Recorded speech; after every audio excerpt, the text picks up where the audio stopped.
breaking down everyday workplace issues and diagnosing the hidden sickness, not just the obvious symptom. Our hosts, James and Kobe. Did we lose a patient? No, that's just my lunch. Hey, thanks for joining us. I'm Kobe, he's James, and let's get started with the question.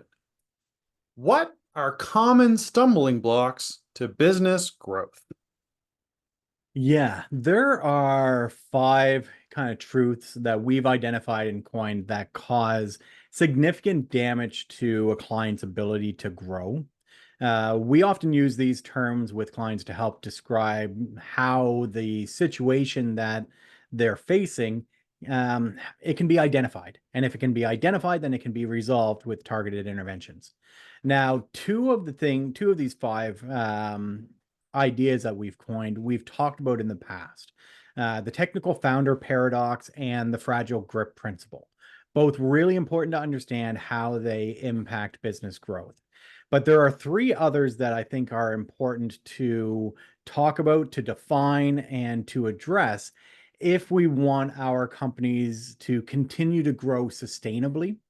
And so the 3 that I want to kind of focus our conversation around are the revenue stabilizing blind spot, the business law of the linchpin, and the action is reaction fallacy.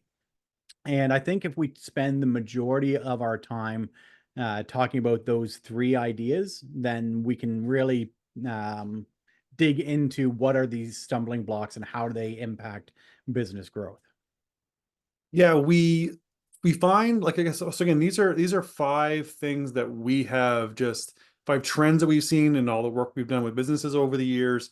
We've kind of identified, like, these common situations and these common problems that it's helpful to kind of, again, put a bit of a label to, and a bit of a visualization and awareness around, because then businesses know, okay, this is something that's not a unique problem to me. I haven't done anything wrong. This is just kind of one of those things that kind of happen.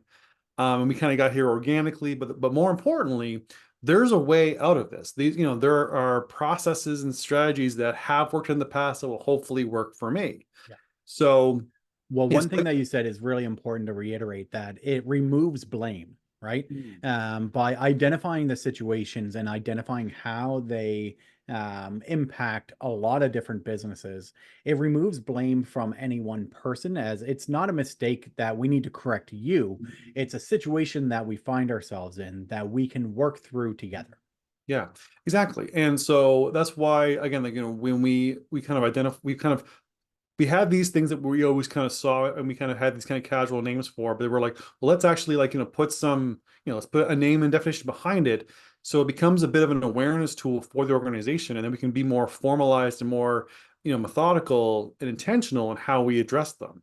And so when we introduced a while back the fragile grip principle, we talked about it kind of, again, it's about how employees, or sorry, how businesses kind of handle having employees.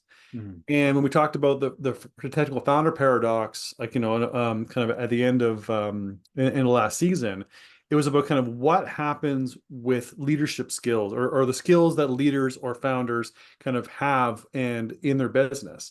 And so these became very topical in some of the conversations that we were having at those times, which is why they kind of bubbled at the top.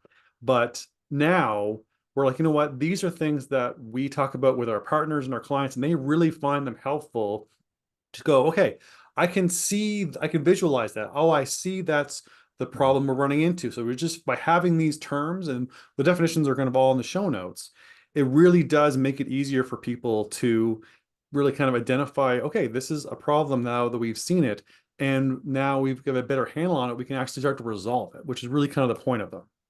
Yeah, I think it's important, before we jump into the 3 new ones, if we just take a second and reiterate what is the fragile grip principle and what is the technical founder paradox.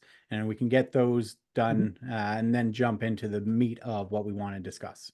Sure. So let's start off, and I'll just kind of do a quick summary of the definition and of what the technical founder paradox is, because we did that one most recently. So a technical founder paradox is when the skills, abilities, and mindset of the founders of the company, which were crucial to starting and growing the business, are what stand in the way of that business's sustainability and scalability. So it really is about kind of, the founders got the business to a certain point, but they hit a threshold where they can't seem to break past the ceiling because the skills that they need for this next chapter are not currently what they have. So by defaulting to their older skills, it's kind of what's holding them back. Yeah, we see this one frequently. And when we say technical founder paradox, we're not just talking about a technical position or technology. We're talking about any skill set that is specifically like the technical understanding of what it takes to do the job, to start the business. It happens pretty organically because the reason why we start businesses is because we have a deep understanding of an industry or a niche within an industry, and we create a business to fill that need. But working in the business and getting a product or service launched and out there is a different skill set than really working on the business and being able to drive growth and performance and productivity and managing people and all of these other things. And we frequently see this leading to things like micromanagement, where leaders just cannot get out of the weeds and get out of their own way, quite honestly. Yeah. Yeah. And I mean, and like you say, it's not just about kind of like technology. So like, if you're a excellent baker and you form a bakery or a restaurant or whatever like that, and the skills that you have as an excellent baker, might not be the skills you need to grow a successful business. So then you eventually you hit that ceiling, right? So yeah, so it is a really helpful thing for people to realize this is so common. And it's something that if you understand, okay, this is actually something I can put I can grab a hold of, then okay, we can actually move past it now that we kind of know what is causing these problems, which is why we've talked about this one a lot recently in our work and our clients and our partners. It's a major topic of conversation in a lot of the work we've been doing lately. So it's a really good one for people to realize, and it's a good self-reflection point for a lot of business owners and business leaders to go, do I have the skills to grow to the next to level up our business to the next stage? And if not, what do I do about it? So we don't want to go too much into this one because like I said, we just did an episode last season. I'll put the episode number and name in the show notes. So if this is interesting for you, we're gonna move on past it. But if you want to learn more about it after you finish this episode, go listen to that episode because I'll put the episode in the show notes. But why don't we do the same thing with the fragile grip principle? Okay. So I'll just define that one really quickly. So the fragile grip principle was something we talked about, I think, kind of in our first season around. I think we did an episode on what's coming in 2023. We kind of introduced this one there. But the fragile grip principle is defined as the acknowledgement of how fragile the relationship between employees and employers are, and that the way that relationship is handled by employers greatly impacts the future success of their business. And within the fragile grip principle, there are three grips. The harsh grip, where you grip too tight and crush the fragile bond like a raw egg in your hand. They try and squeeze out every ounce of productivity and work they can out of employees. The weak grip is when they grip too loose, neglecting the fragile bond and dropping the egg on the floor. They can see hard times coming and abandon people, or they can just have too laissez-faire attitude when it comes to people management and productivity. And the third one is the stable grip. And this is where we can grip with balance. We can support the fragile bond to maintain its integrity. This provides, the proper attention, care, and long-term mutual benefit that the relationship between an employee and employer was designed for. Yeah, what I like about the fragile grip principle is that there is a tenuous relationship there. Business needs are in opposition in many respects to employee needs, and we need to balance that in some level of fairness.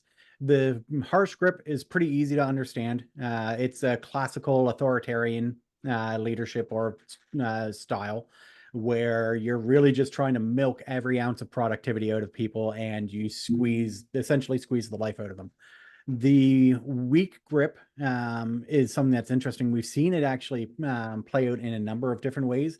And oftentimes what we see is not only the idea of, just letting people go at a moment's notice, or not caring about that relationship, but also like a lack of structure or policies or rules that support performance. We sometimes see it as being conflict adverse, not willing to hold people to account, or someone who maybe they come from that harsh grip, the authoritarian environment, is an overcorrection and just this casual attitude towards employee relationships, or trying to be everybody's friend, which is just going to land you in more trouble down the road. Right. Yeah. And then the idea of the stable grip is really about, trying to find that balance of how do you empower employees by giving them what they need, but also by having high expectations of their work and supporting them to deliver on that, treating them in the way that will hold on to them for the long term. Yeah. So when we use the fragile grip principle and kind of the work that we do, it's really easy to to identify quite early on the harsh grip and the weak grip, and try and help them move towards a stable grip. But again, it is again a bit of a classification piece, but it can be a really helpful kind of just lens to view that relationship between employee and employers through, like, what's the fundamental principles behind a lot of that. So, like I said, we had an episode about that I'll put in the show notes. We also have an article about the fragile grip principle on our knowledge suite, and there's a link to our knowledge suite in the show notes in every episode. But also the technical founder paradox and fragile grip principle. If you want more about those episodes, or listen to the show notes, there's also articles on knowledge suite about both of them, actually. Cool. So that being said, if you're interested in those, that's where you can find them. But let's move on and spend most of the time talking about the three new ones that we haven't really talked about on the podcast before, because I think people are going to find them as helpful, and hopefully can be kind of as enlightening for people to kind of say, oh, that makes sense what that is, and maybe help them identify problematic issues that might be threatening their business. Yeah, and the one that I want to talk about first is one that I'm honestly most excited about. It's such a critical piece in how we look at a number of different aspects. So it's the revenue stabilizing blind spot. And really what we're talking about is the effect that's caused by businesses undervaluing positions that stabilize revenue, instead only favoring positions that generate revenue. What I really love about this is that we see this mentality frequently in terms, especially in smaller business or at the startup stage, where everything is focused on external growth. Everything is about, depending on, it might be billable hours, or it might be sales metrics, or everything is framed through the lens of every position needs to be generating revenue for us, and not understanding the value, the cost savings, the tremendous support that happens when you have these revenue stabilizing positions that maybe they're not focused on generating you new revenue, but they are what's going to keep the ship running smoothly, properly, and headed in the right direction. Yeah, so let's be a little bit clear when we talk about the two. So I think everyone's on the same page with what we mean by revenue generating positions. These are like, sales positions, billable hours, kind of the experts that that are out there that are holding client time. They're the ones that cause money to come in. There's whatever it is, whatever your revenue model is, those are directly responsible for that revenue coming in. Super valuable. No one will ever argue against that. But what we're saying is that sometimes those are the only positions that businesses can justify, investing in, because, I invest in one person, they make enough money for me to have two people. That's how business works. But the thing is that so many businesses, especially, you're right, in the kind of early phases, or they're small, or at the beginning of a major growth stage, overvalue what a revenue generating position is, and they don't realize that you have a revenue stabilizing position can be the key to actually getting even more out of the revenue generating ones. What we mean by revenue stabilizing, these are the ones that are the, you know, less outward facing. These are the inward facing positions that might be support positions or admin positions or maintenance positions, kind of whatever it is that's maximizing and the revenue generating positions, but also is allowing for those people to be sustained and have kind of like a long-term impact, and not just kind of like, you know, a bottle rocket high up and then burnout. It's about being able to reach that high level and maintain that high level. And that is just as important as the money coming in, being able to hold on to that amount of money for the long term. And most critical to kind of the work that we do, and probably to the people who are listening, is HR is a revenue stabilizing position, Absolutely. department. No It, question. and it is oftentimes we see the way that businesses view HR is very dependent on whether or not they understand the difference between revenue generating and revenue stabilizing. And if they value revenue stabilizing, we often hear the language of HR is a cost center, which is a really poor way of describing the value that HR brings.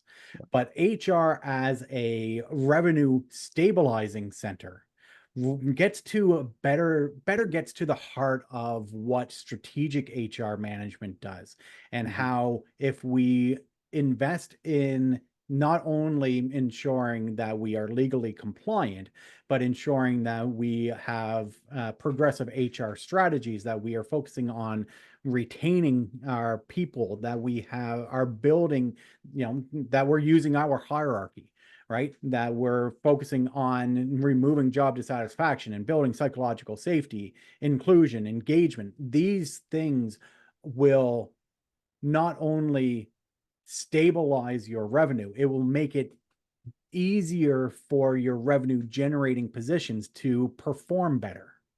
Yeah, and we talked about in a few previous episodes our strength-based team model, our spectrum program, which is about the idea of strength-based teams are built on complementary skill sets, right? And the key is that if you have a revenue generating team, they should be supported by a revenue stabilizing team to complement them. Yeah. Because if you don't want all that extra all those extra, like, you know, administrative pieces or all the non-revenue generating activities to be taken up by the, you know, all that time, and has them, you know, doing less sales and doing more admin work, then you need the positions that will allow them to kind of play to their strengths and let those that are generating revenue focus on generating revenue by properly supporting them and stabilizing that work and their work and processes and systems to make sure that the stuff is going to be not just, you know, short-term beneficial, but long-term beneficial. So, and that's the thing that we often see when businesses undervalue, again, revenue stabilizing positions like HR. They have a very short-term view of business sustainability and people sustainability. So they're not seeing the whole picture. So if they want a more long-term view, then they need to get past what we call the revenue stabilizing blind spot. Yeah, we saw this very clearly with a client we worked with in the past, that when we started the conversations with them, well, first of all, their model was very billable hour based. All of their employees were had direct client facing responsibilities, and all of their performance metrics were based on the number of billable hours that each employee was able to bring in. What this led to was that nobody held the responsibility for performance management, for attraction and retention, right? HR in all of its forms was done off the side of the desk of one of the leadership, because everybody had to be focused on generating revenue. And what happened was there were all of these structural pieces that were not in place properly. And because nobody was dedicated to it, nobody was really accountable for it. And it continued to snowball and create this negative effect of everybody feeling constantly pushed to book more client time, but not being supported to do all of the other aspects of their role that they needed to do to be successful. And so this idea of not like they, in my mind, exemplified a business that at the start really did not understand the importance of the revenue stabilizing. They went so hard on revenue generating that it became a detriment, or as kind of going back to our question, a stumbling block to their growth. Yeah, and the thing is that without revenue stabilizing positions, you water down the impact of the revenue generating positions. Like these employees at this business were only hitting 40% in some of their abilities, 40% productivity, or they're only hitting 40% of their sales goals because the culture started to kind of fall apart, and communication started to fall apart because everything that was stabilizing the business was done at the size of the desks of the founders. So it all started to crumble because they just could not get past this blind spot they had about cost centers, and they could not see that there was a real value in stabilizing the revenue with key positions that were not outward facing. Yeah. And it put a tremendous amount of stress on the leadership team. Oh yeah, They just the anxiety and the sleepless stress nights. and and I mean, when people aren't playing to their strengths, I mean, Yeah. it causes a lot of negative impacts. But anyways, Mm-hmm. we've got two more to try to address in a short Yeah. period of time. Cool. So let's move on to the next one. The next one's actually the one that I was the most excited about. So this is the business law of the linchpin. So what this is the dependency businesses create on a single person or a single position for stability and growth that puts the business's long-term sustainability at risk.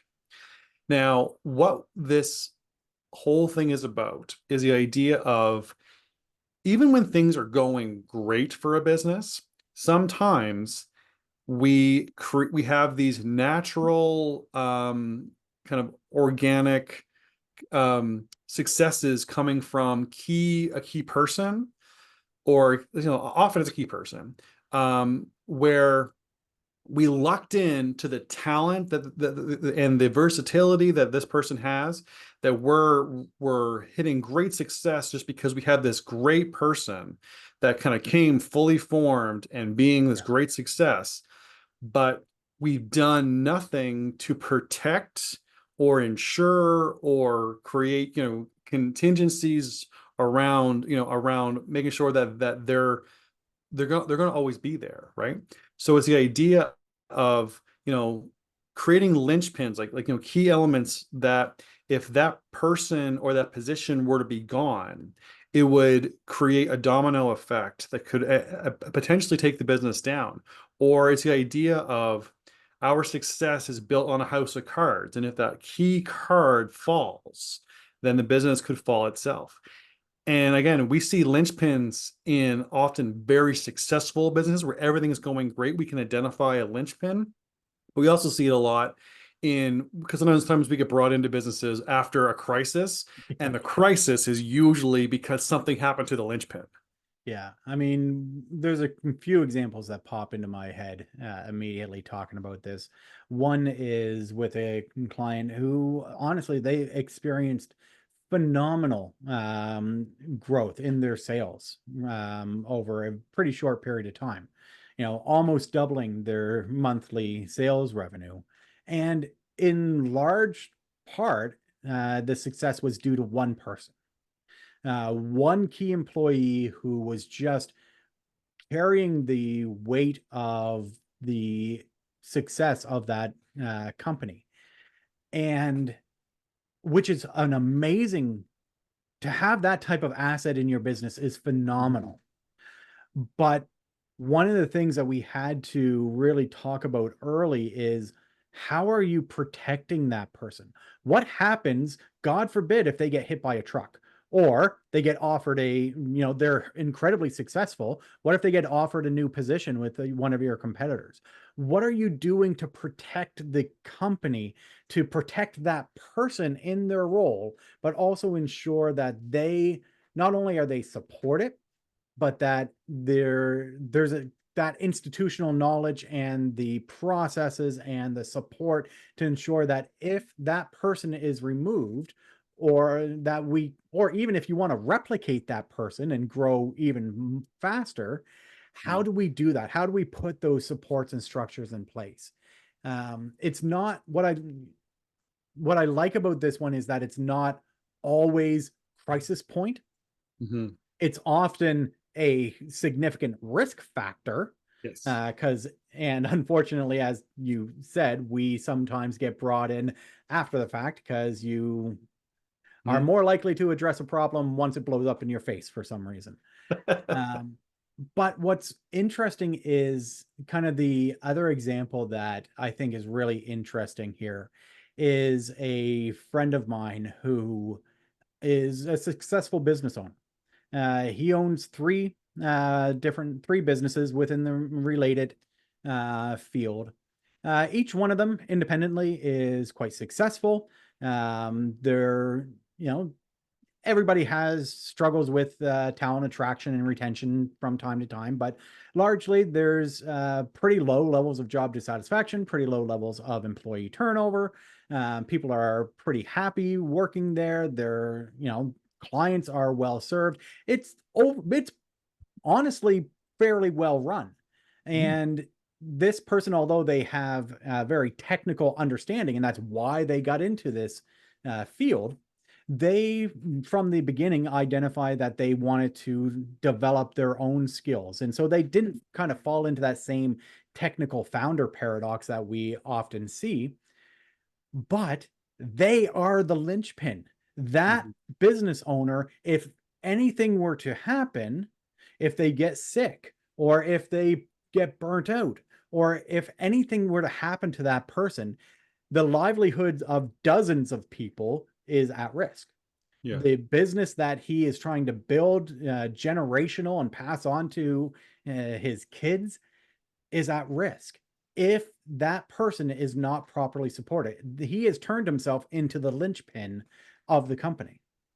Yeah, and that's something that, it's funny because like, we worked with businesses and they're like, well, we don't necessarily need any help because everything's going great. Like, we've got, lots of, employees are happy, our numbers are good, our profits are good. So, what, we're set. We don't need anyone's help. And we're always happy to hear that.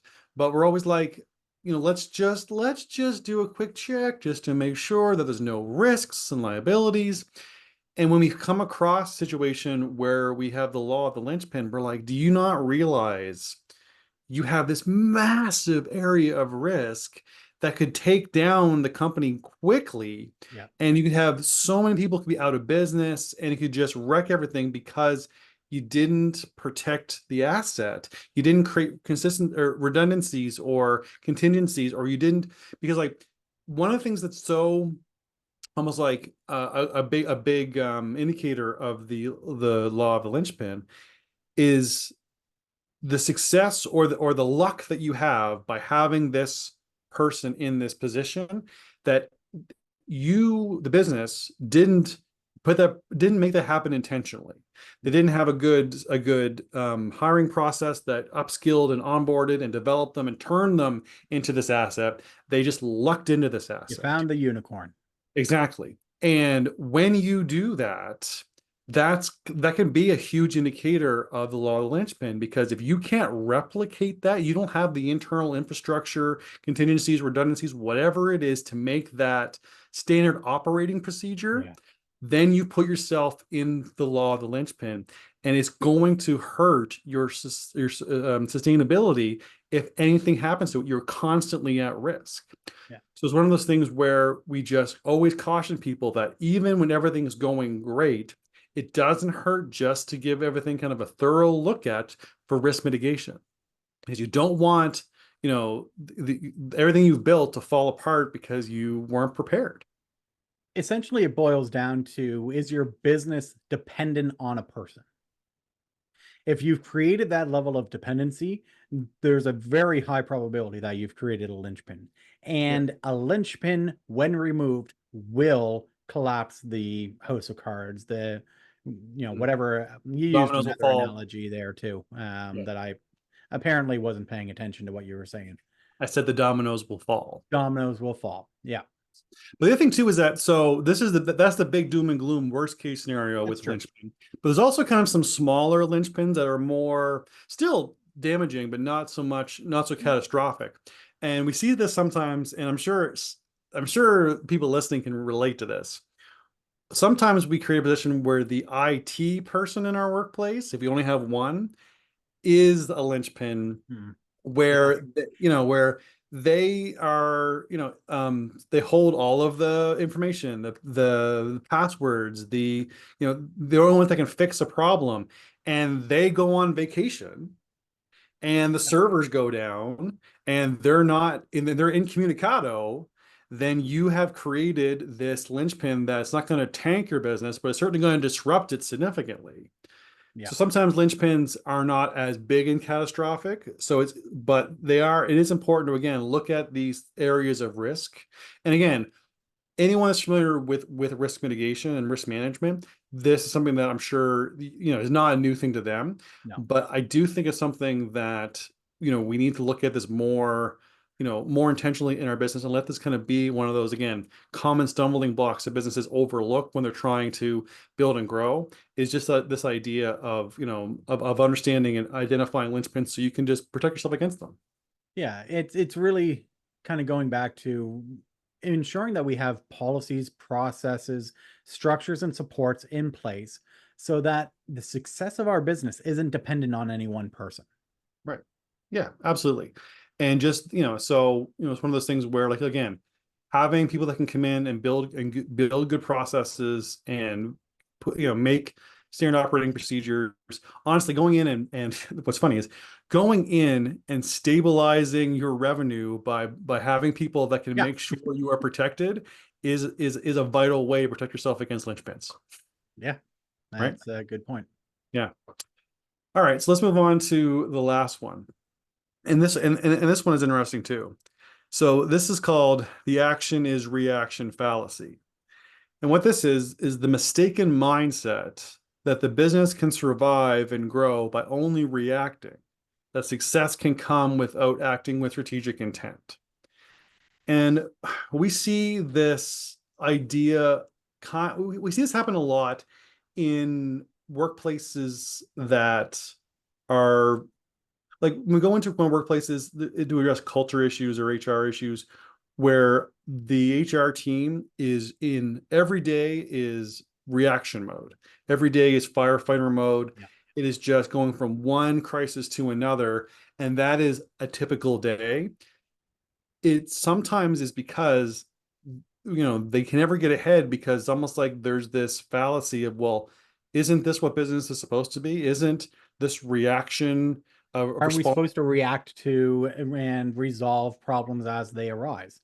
Mhm. Well, yeah, it's important to be able to react and resolve problems, but it's also you're going to be much further ahead if you can put strategies and strategic intent in place so that the problems are manageable Mhm. from the beginning, rather than, as you said, putting out fires constantly.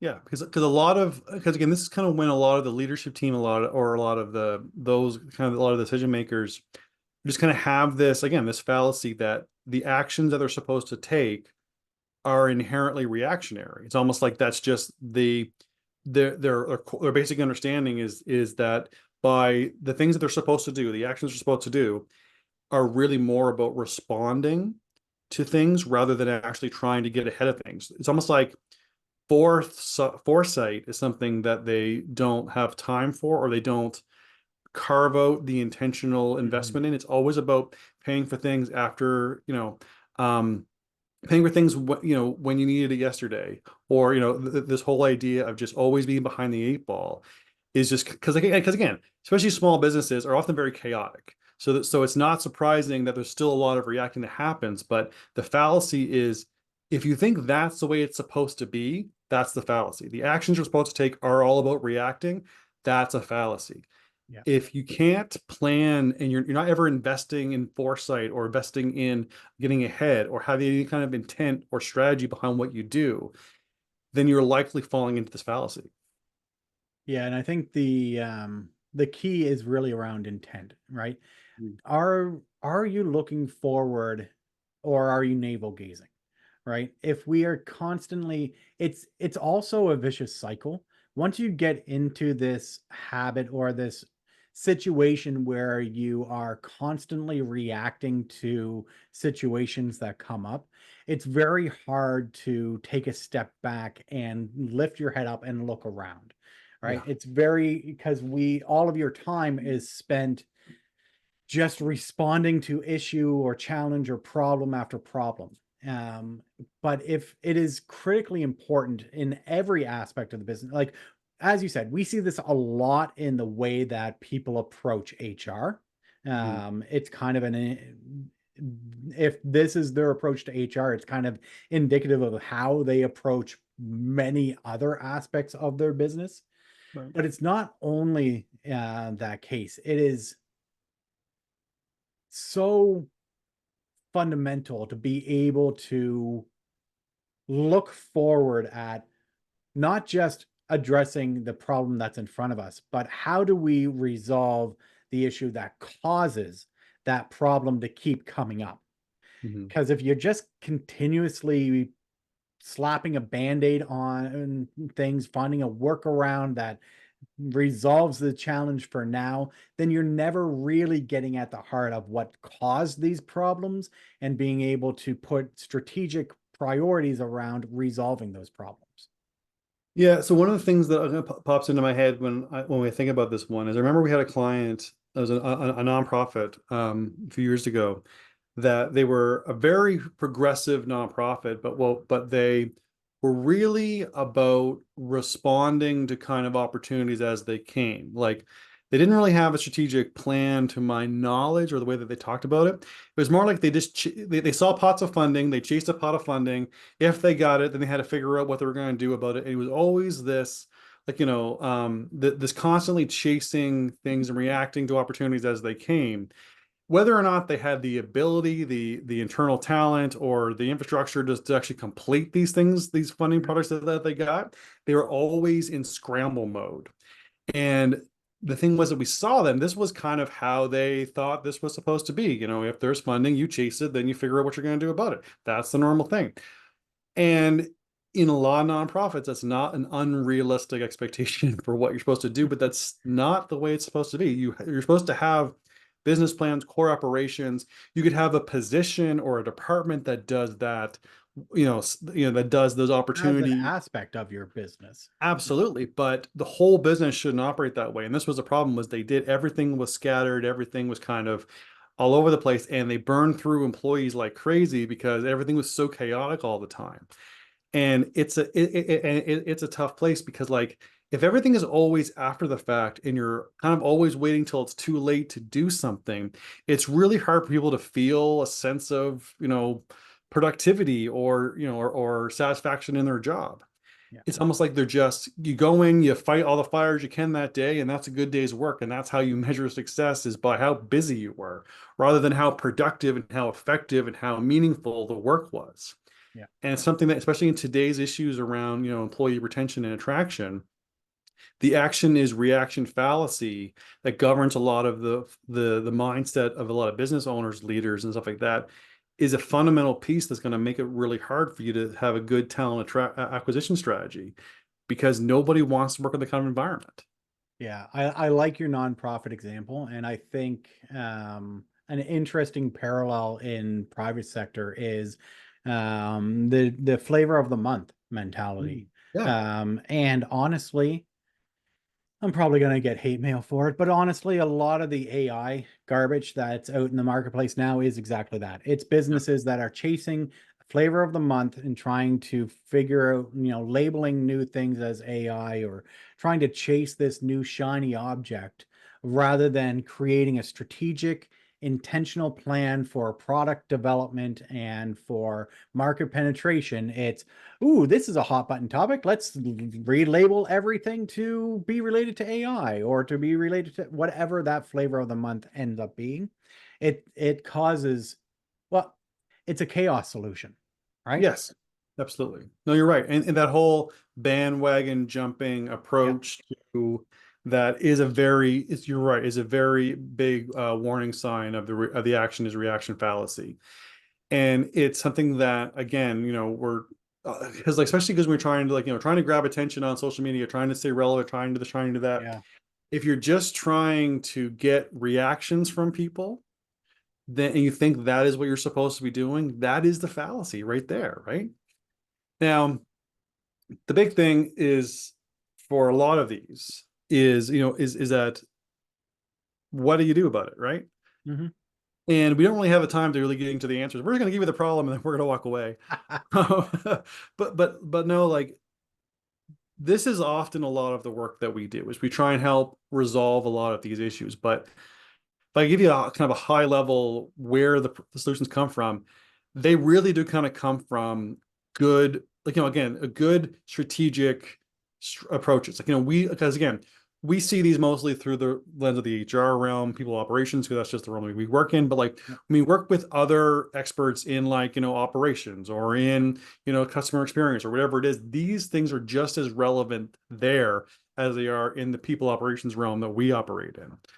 But a lot of these are about creating strong standard operating procedures, planning ahead, having good systems in place, having good processes, bringing in the experts and the talents that you need to invest in your long term. Because Identifying risks. yes, because a lot of these are probably, if we had to say what is the biggest, common thread through all these, a lot of them is short-term thinking.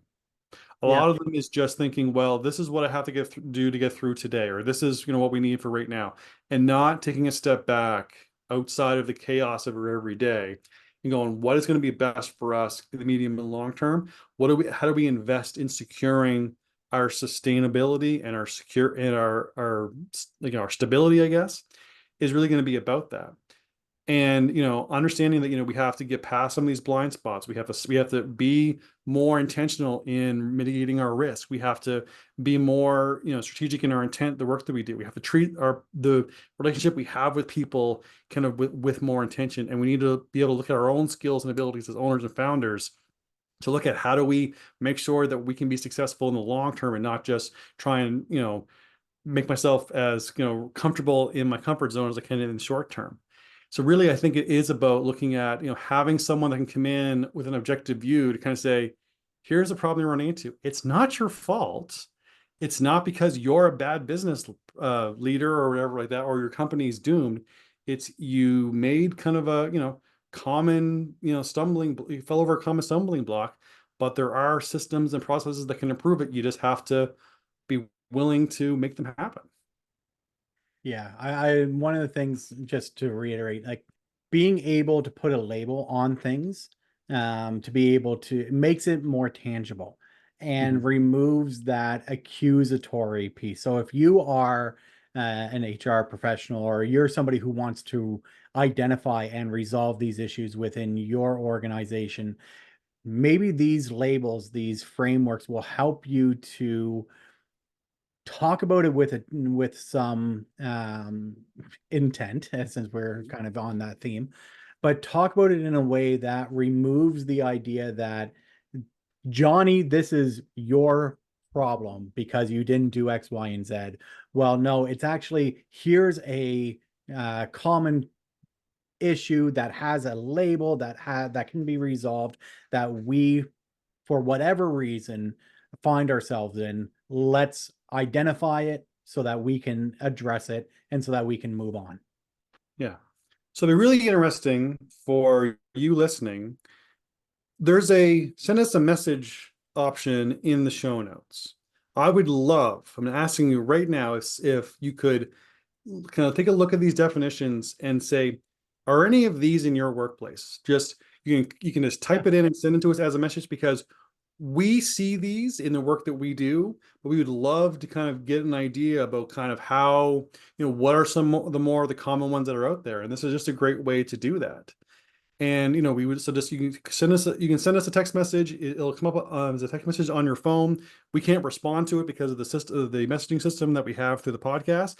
But I would love to just have our inbox full of just, my workplace has the technical founder paradox. My workplace has the law of the Linchpin.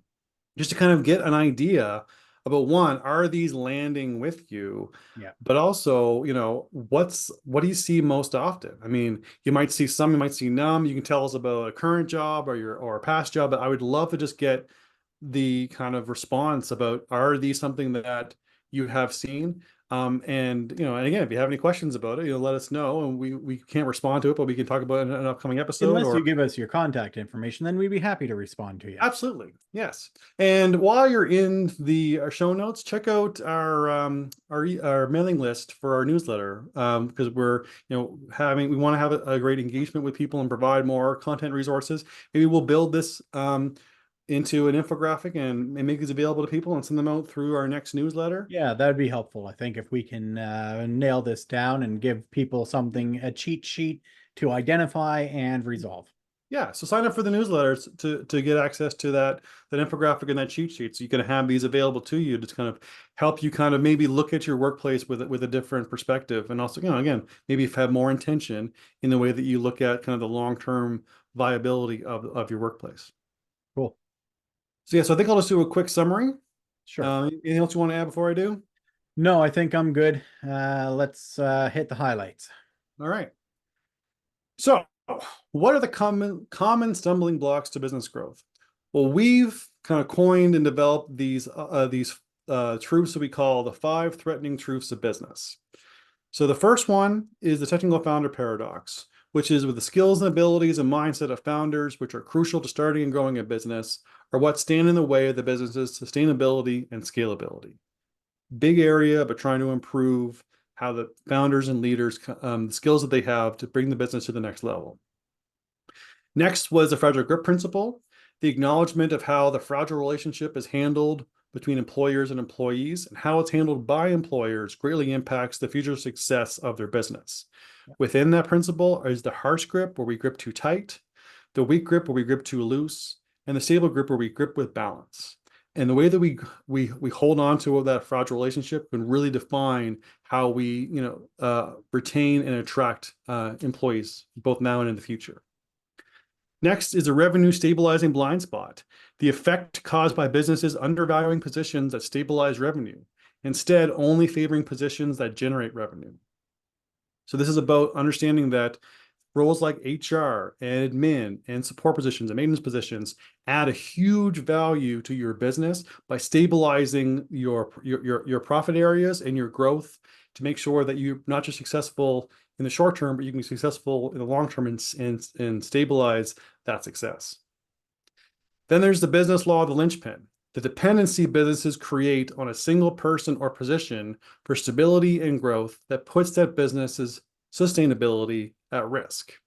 Making sure that you're not over leveraging or over trusting key employees who are going to be, if they go for whatever reason, can end up being the swift downfall of your organization.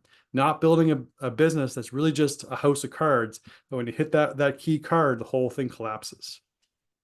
And last is the action is reaction fallacy, the mistaken mindset that the business can survive and grow by only reacting, that success can come without acting with strategic intent. We need to realize that we can't always be after the fact when we make our decisions, or we can't wait till it's too late before we do anything. We have to make sure that we have foresight and strategic intent, that we're not just always fighting fires, that we're actually building bridges. Okay, so that about does it for us. For a full archive of the podcast and access the video version hosted on our YouTube channel, visit roman3.ca/podcast. Thanks for joining us. For more information on topics like these, don't forget to visit us at roman3.ca. Side effects of this podcast may include improved retention, high productivity, increased market share, employees breaking out in spontaneous dance, dry mouth, aversion to the sound of James's voice, desire to find a better podcast.